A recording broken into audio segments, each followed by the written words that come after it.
Ayusin, sira yung charging pin.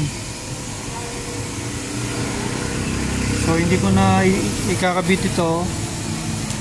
Lalagyan na lang ako ng wire.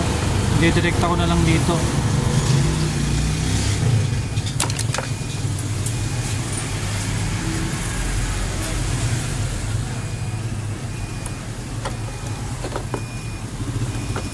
Ito yung positive niya, positive.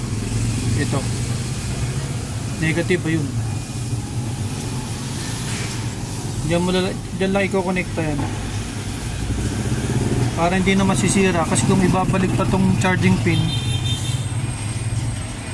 masisira ulit to. Kasi ito merong merong gawi. So, pag nagbaliktad ang suksok, putol ulit yan. Masyadong pino yung niya, yung pinaka-circuit niya, masyadong pino.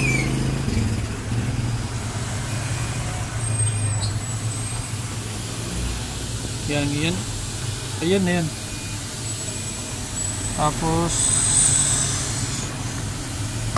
ito naman, sasaksak mo na to dito sa pinaka-ulo.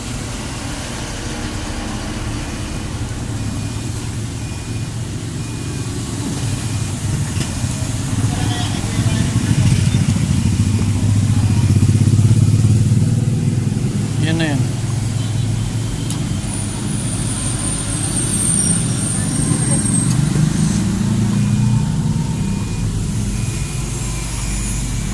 Para safe na.